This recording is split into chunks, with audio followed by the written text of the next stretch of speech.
Bonsoir à tous, c'est Almaxis pour une nouvelle vidéo. Ce soir, donc petite vidéo concernant un Amstrad, ordinateur personnel couleur 128K. Donc c'est un CPC 6128. Alors celui-là, ce n'est pas un Schneider ou quoi que ce soit, c'est un vrai.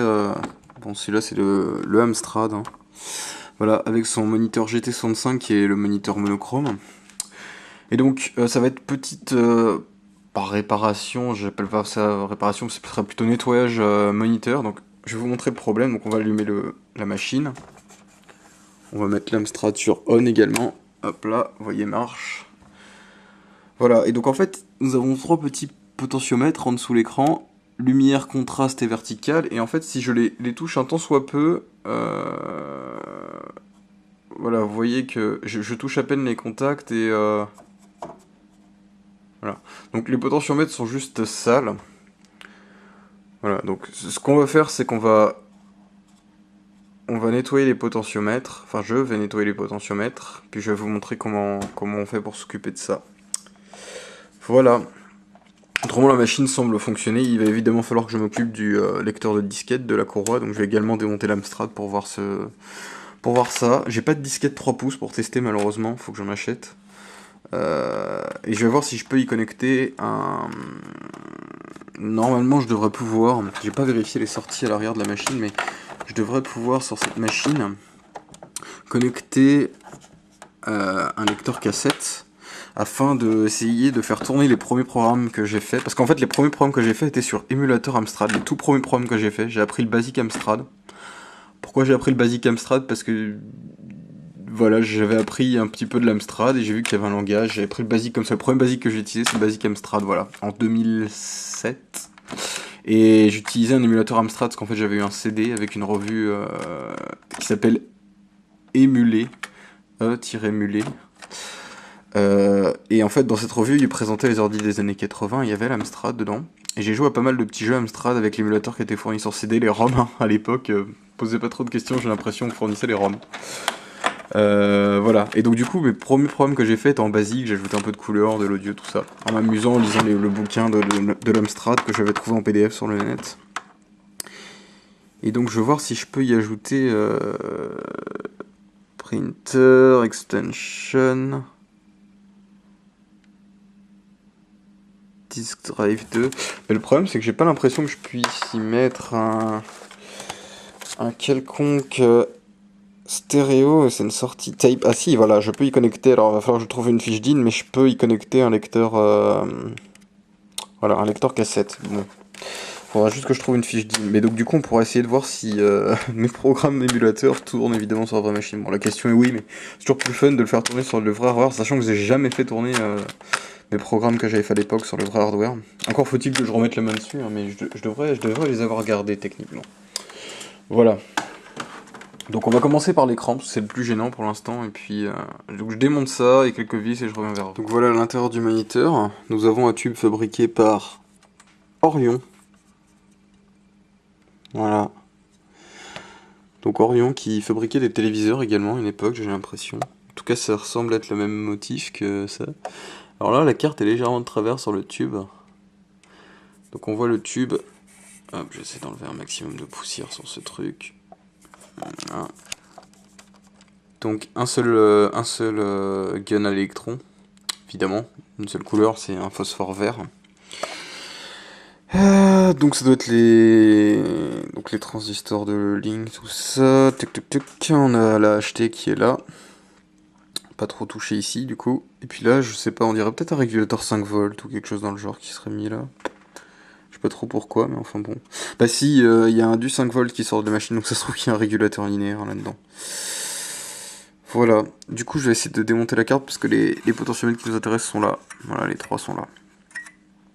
Donc voilà, j'ai retiré la carte. Là, il faut faire attention parce que les câbles du yoke sont toujours connectés. Enfin, je sais pas comment ça s'appelle en français, bref. Le yoke. Ce qui permet de faire en fait la déflexion des électrons vers le haut, vers le bas et puis vers le côté en fait. Hein. Donc c'est tout simplement une bobine. Voilà, alors du coup, donc la carte est là, donc voilà, les potentiomètres sont là. Donc je vais essayer de glisser quelques gouttes de nettoyant contact à l'intérieur des potentiomètres. Mais il semble... voilà, il n'y a pas beaucoup d'accès. On va essayer, on va voir ce que ça donne. Je vais tout remonter, on va voir ce que ça donne. Voilà.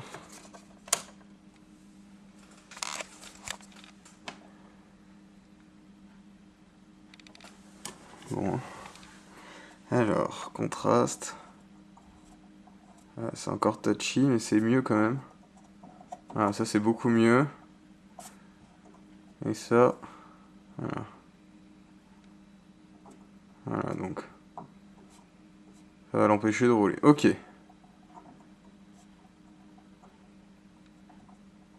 Ouais. Pas encore ça, mais c'est beaucoup mieux.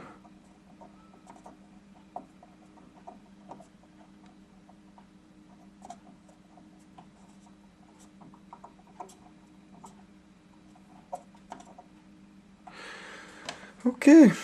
Donc on va faire un petit test.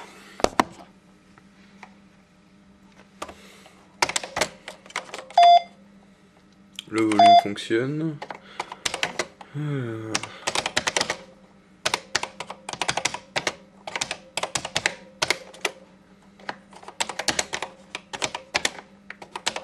Alors les touches sont pas extra. Hop là, on va voir ce que ça donne. Great, fonctionne. Honnêtement, je me rappelle plus des spécificités du Basic Amstrad. Ok, je crois qu'on peut faire un list. Ouais. Mais faudrait que je retrouve déjà les programmes que j'ai fait, que je refasse un list sur l'émulateur. Déjà voir à peu près ce que ça donnait mes programmes. Et puis ensuite, voir ce que ça a pu donner. Donc l'écran c'est bon. Maintenant on va essayer de s'attaquer à la courroie de la machine. Mon YouTube. Voilà, donc j'ai démonté l'Amstrad. J'en ai retiré le lecteur de disquette. Donc l'Amstrad c'est facile à démonter, c'est juste quelques vis. Alors par contre le lecteur de disquette, vous voyez, on commence à arriver dans des trucs qui sont un peu chiants à démonter. Rien de impossible, mais un peu chiant. Voilà, donc du coup ça fait quelques jours, mais c'est parce que j'attendais ça. Parce que la courroie d'origine, en fait, bah, elle était, voilà, bah, il n'y avait plus de courroie. En fait, elle est là-dessous. Je vais essayer de vous montrer si on peut voir quelque chose. Voilà, la courroie, en fait, elle va de là à là-dessous, là. Et la courroie, bah, il n'y avait plus rien. Donc je l'ai nettoyé du mieux que j'ai pu. Faut que je nettoie ça encore un peu mieux, parce qu'il reste des traces. Mais bah, elle s'était transformée en caoutchouc, puis elle s'était enroulée autour, et c'est ça qui a fait des traces, vous voyez, des traces noires ici le long. Voilà, c'est caoutchouc, bah voilà, courroie caoutchouc et ça détériore avec le temps, quoi. Rien de précis, ça arrive sur tous les Amstrad, voilà, c'est très commun. Enfin, sur tous les trucs qui ont des courroies, en fait, un magnétoscope, enfin, absolument tout. Les courroies, ça se détériore tellement rapidement avec le temps. Alors, il y a les courroies biodégradables des Xbox 360 qui, elles, tenaient quelques années, mais ça, c'est encore un autre problème. Donc voilà. Donc ensuite, on va nettoyer la tête de lecture, alcool à 90 ou plus sur un coton-tige, et puis on frotte, mais alors vous frottez bien dans le sens du coup horizontal, et vous frottez surtout pas dans le sens vertical parce que vous allez abîmer les têtes de lecture. Donc vous vous mettez comme ça, enfin vous allez abîmer la tête de lecture, et vous frottez de gauche à droite comme ça, dans le sens horizontal, mais surtout pas en vertical. Une fois que c'est fait et que vous voyez que la tête est propre, bon là en l'occurrence honnêtement elle était propre. Voilà, vous pouvez soit laisser sécher, soit mettre un petit coup de contre-tige du côté qui n'ait pas d'alcool. Voilà. Il faut regarder à quoi ça ressemble au niveau du résultat. Ben là, on voit que la tête, moi je vois parfaitement la lumière dedans, donc elle est parfaitement propre. Les reflets sont parfaits. Donc voilà. Donc vous pouvez graisser un petit peu le mécanisme, tout ça. Bon, après c'est un lecteur disquette, il n'y a rien de spécifique. Donc voilà, donc on va voir comment changer la courroie. Donc je vais revenir vers vous, je vais essayer de démonter un peu plus pour voir si je peux y accéder plus. Pour avoir plus d'accès à la courroie, n'oubliez pas de dévisser cette vis au-dessus du lecteur. Également, quand vous allez ouvrir le lecteur, il est possible que vous perdiez ça. C'est un petit clou qui sert à l'écriture des disquettes. C'est tenu seulement par le CI, le circuit imprimé. Et donc du coup, il faudra le remettre et je vais vous montrer où ça va. En fait, ça va dans cet remplacement ici. Je sais pas si vous voyez, mais là, hop là. Alors, on va essayer de mettre la torche pour que vous voyez mieux. Donc voilà, n'oubliez pas à remettre le clou ici, dans l'emplacement qui est juste là, au bout du clou. Voilà, vous le posez simplement à l'intérieur. C'est pour lire les protections en écriture des disquettes. Voilà, et puis bah la courroie en fait, vous pouvez pas ouvrir totalement le lecteur, car il y a des nappes. Et il y a la nappe des têtes qui est là-haut, et puis il y a une nappe ici, pour les connecteurs de devant qui tiennent... qui sont soudés sur le PCB. Alors vous pouvez dessouder, mais moi j'ai pas fait. Vous n'avez pas besoin, hein, de la courroie, vous la glissez autour. Alors j'ai remis la petite plaque, vous pouvez l'enlever ici, il y a deux vis, hein, si vous voulez l'enlever devant. Mais voilà, en fait la courroie, vous la mettez en fait autour ici, puis vous la faites venir jusqu'au niveau du moteur qui est là. Alors, je vais essayer de vous montrer ce que ça doit donner. Voilà. Voilà, vous la voyez la courroie. Donc il y a un petit emplacement qui est prévu à droite ici pour que la courroie passe, et puis elle est simplement autour du... Voilà, de ce qui entraîne en fait la disquette, hein. J'ai pas le nom là, mais voilà. Et donc vous le faites passer au niveau de poulie du moteur et puis de la poulie d'entraînement de la disquette. On peut dire que c'est une poulie, oui. Voilà. Et la poulie qui est le centre ici.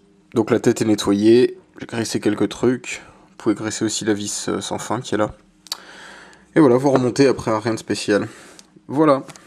Vous remettez le lecteur de disquette dans l'Amstrad, deux vis là, la tresse de masse, vous reconnectez la nappe et l'alimentation du lecteur. Vous faites gaffe aux nappes souples, moi je les ai pas débranchées mais vous y faites attention. Vous reconnectez, moi j'ai débranché ce connecteur là qui doit être l'audio, l'haut-parleur, voilà. Puis bah après vous remettez les vis de la coque, hein, rien de compliqué. Voilà, j'ai pas encore de disquette pour cette machine mais vous voyez, la poulie du lecteur maintenant est entraînée. Et elle tourne.